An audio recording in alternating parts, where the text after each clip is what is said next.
mengingkari sunnah, mengingkari Rasulullah sallallahu alaihi wasallam, maka Nabi melarang datang ke dukun. Jangan coba-coba didatangi dukun. Gak boleh datang ke dukun.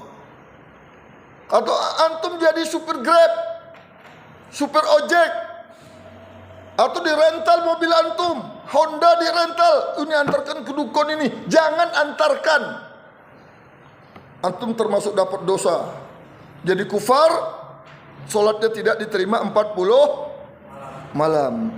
Berikutnya, kenapa kita harus belajar ruqyah?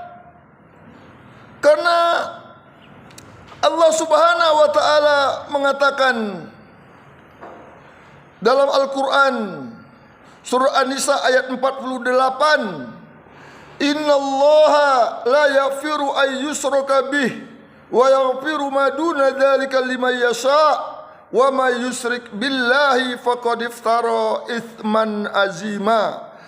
Sesungguhnya Allah tidak mengampuni dosa syirik orang-orang yang berbuat syirik dengannya. Wa yaghfiru ma duna dzalika liman yasha, dan Allah mengampuni dosa selain syirik. Wa may yusyrik billah faqad iftara itsman azima. Barang siapa melakukan perbuatan syirik, faqad iftara itsman azima, sungguh-sungguh dia telah melakukan kesalahan, melakukan dosa yang sangat besar. Coba. Jadi iblis, setan itu menginginkan kita melakukan dosa yang sangat besar. Apa dosa yang sangat besar? Syirik. Maka maksiat, penipu, pencuri, pembunuh, itu tujuannya juga akhirnya ke syirik. Pertama dia mencuri, congkel rumah orang, apa pakai kunci, apa namanya, kunci T Honda, ketangkap digebukin. Besok curi lagi, ketangkap digebukin. Besok dia bagaimana mencuri supaya jangan ketangkap, enggak nampak orang. Dia buka kereta itu tak nampak orang, dibuat ilmu ngilang. Kemana dia lari? Ke dukun. Kemana dia membunuh supaya jangan ketangkap, nggak mempan? Ke dukun. Pelacur juga ke dukun larinya. Dia udah tua, cuman orang suka laris. Nengok dia muda aja, suka aja, ke dukun larinya. Jadi semua maksiat ujung-ujungnya adalah kesyirikan. Itu dilarang oleh Allah Subhanahu wa taala. Yang kedua, ancaman dari Al-Quran, Allah berfirman dalam surah Al-Maidah ayat 72, Innahu may yusyrik billahi faqad haramallahu alaihil jannah wa ma'wahun nar wa maliz zalimina min ansar. Sesungguhnya barang siapa berbuat syirik kepada Allah, sungguh-sungguh Allah haramkan atasnya surga, wa ma'wahun nar, yang pantas baginya neraka, wa maliz zalimina min ansar, tidak ada penolong bagi orang yang mati berbuat syirik. Mencuri pakai ilmu syirik, pakai ilmu kebal, ketangkap, digebuki, dipenjara, mati, enggak bertobat, itu tidak diampuni. Kedukun, pulang tabrakan, mati, enggak sempat bertobat, enggak diampuni oleh Allah. Ini bahayanya kesyirik. Jadi syirik itu membahayakan bagi pelakunya. Anak buat 7 hari, 3 hari, 10 hari, 100 hari, tidak ada manfaatnya bagi orang yang melakukan perbuatan syirik. Enggak ada gunanya didoakan ya Allah, enggak ada gunanya. Dalam ayat yang ketiga, dalam surat Al-Anfal ayat 88, Allah katakan, walau asraku lahabitu anhum ma kanu ya'malun. Seandainya kalian berbuat syirik, lahabitu anhum, kuhapuskan amal-amal yang telah kalian lakukan. Coba, solat kita, haji kita, puasa kita, sedekah kita, apa semua amalannya tidak ada pahalanya, dihabiskan oleh Allah. Kena virus yang sangat berbahaya yang merusak amal itu adalah perbuatan syirik. Maka syirik ini harus dijauhi, lawan daripada tauhid. Jadi kalau mau belajar ruqyah, dibaguskan tauhidnya harus bagus. Kalau tidak bagus tauhidnya, tidak bisa jadi peruqyah. Kita masih ke dukun, kita meruqyah, nggak akan mungkin. Karena jin itu serang balik, nggak ada benteng kita. Maka orang yang mau belajar ruqyah, dibaguskan dulu tauhidnya. Jangan datangi dukun, ada barok kebencian kepada dukun. Itu dia. Berikutnya kita lanjutkan halaman yang berikutnya. Tuntunan praktis ruqyah mandiri dan doa ruqyah secara syar'i. Apa yang dimaksud dengan ruqyah? Kenapa kita tadi harus belajar ruqyah?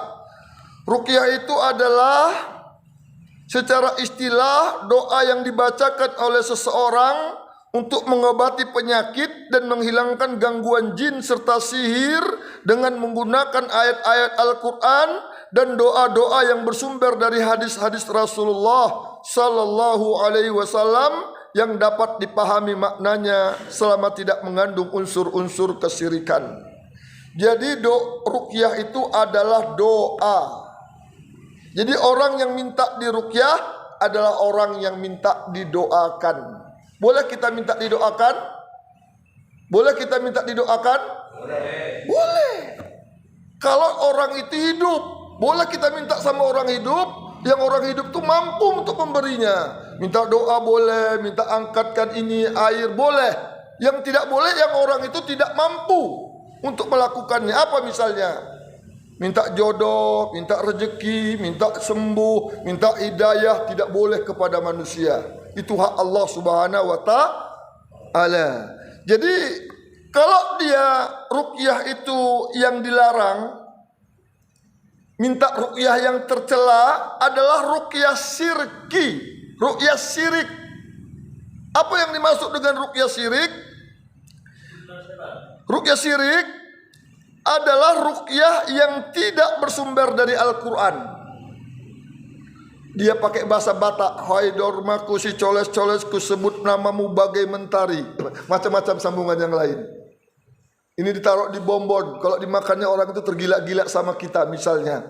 Itu juga ruqyah. Tapi ruqyah syirki, nggak minta kepada Allah, minta kepada jin. Atau dia pakai bahasa Jawa. Ada bahasa Batak, ada bahasa Padang. Itu masing-masing daerah ada. Seperti itu. Dulu saya banyak hafal bahasa Jawa. Pernah saya dulu pelajari ilmu-ilmu Jawa itu. Nah, bisa ngobati orang, bisa ini, bisa itu, katanya seperti itu. Itu dilarang semuanya. Itu kalau kita tidak taubatin, kita tidak sumpah, itu anak cucu kita bisa terkena dari gangguan itu, disebut dengan jin nasab. Itu yang disebut dengan jin kodam. Itu jin namanya kodam. Kodam itu didatangkan jin dengan ritual-ritual tertentu, atau dari kita sendiri, atau warisan dari kakek dan bapak kita. Bisa kena ke bawah. Yang kedua, tidak bersumber dari hadis, itu ruqyah syirkiyah. Yang ketiga, tidak jelas bacaan yang tidak dapat dipahami. Jadi kalau ruqyah syariah itu jelas bacaannya dapat dipahami. Yang keempat, kalau ruqyah syariah itu tidak harus dengan waktu-waktu tertentu. Tapi kalau ruqyah syirkiyah, dia menyebut dan mengagungkan wali syekh dengan hari tertentu, Jumat Kliwon, pakai ini ayam hitam, kakinya hitam, cucutnya hitam, taiknya hitam. Di mana mau dicari? Dukun adalah yang tahu, bakal beli sama dukun. Seperti itu, dan banyak lagi ciri-ciri yang lain. Seperti itu. Yang berikutnya, fungsi dan manfaat ruqyah. Fungsi dan manfaat ruqyah itu untuk penyakit fisik. Untuk fisik. Penyakit jasad. Kalau badan kita sakit, ada di kepala sakit, ada di perut sakit, bisa dibacakan ayat-ayat Quran. Diminta sama Allah, ya Allah, jadikan bacaan Quranku ini menyembuhkan seluruh penyakit yang ada di kepalaku, ya Allah. Pening-pening, ya Allah. Denyut-denyut di kepalaku, nyeri-nyeri, ya Allah. Jika penyakitku ini disebabkan oleh jin, jadikan bacaan Quranku ini memudahkanku membersihkan semua jin yang mengganggu di kepalaku. Embus, sapukanlah di kepala. Sekali, 2 kali, 3 kali itu sembuh biasanya. terus dibuat, insya Allah sembuh.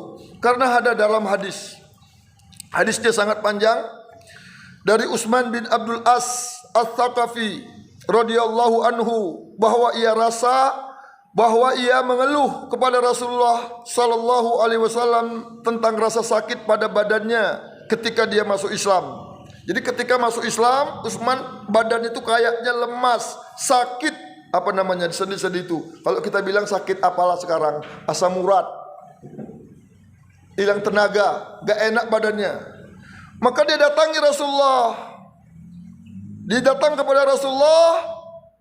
Ketika dia sakit, dia terangkan sakitnya kepada Rasulullah. Maka Rasulullah bersabda kepadanya, apa kata Rasulullah? Ta'allama min jasadika wa kul. Kau letakkanlah tanganmu di tempat yang sakit. Ucapkanlah bismillahi salasan. Ucapkan bismillah itu 3 kali. Bismillah, bismillah, bismillah. Wa qul sab'a marratin a'udzu billahi wa qudratihi min syarri ma ajidu wa uhadir. Maka ucapkanlah katanya kepada Allah. Ucapkanlah katanya 7 kali yang kita sebutkan tadi. A'udzu billahi bi izzatillahi wa qudratihi min syarri ma ajidu wa uhadir. 7 kali, artinya aku berlindung kepada Allah, kemuliaan Allah dan kekuasaannya dari keburukan yang saya temui dan saya takuti. Habis diucapkan Utsman tidak merasakan sakit lagi di badannya. Coba. Jadi ini doanya dihafal. Bisa dihafal? Bisa kita hafal sama-sama? Coba kita hafal dulu sama-sama ini. Kita mau latih juga ini. Kita baca, ikuti saya ya. A'udzu billahi. Sama-sama. A'udzu billahi. Lagi. A'udzu billahi. Lagi. A'udzu billahi. Wa qudratihi. Lagi. Dari pertama.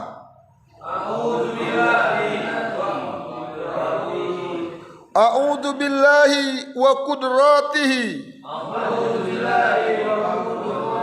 Lagi. Min syarri ma ajidu wa uhajiru. Min syarri ma ajidu wa uhajiru. Siapa yang dapat? Saya kasih hadiah yang baru kita sebutkan. Nah, jadi itu dihafal. Itu dihafal. Insya Allah bermanfaat.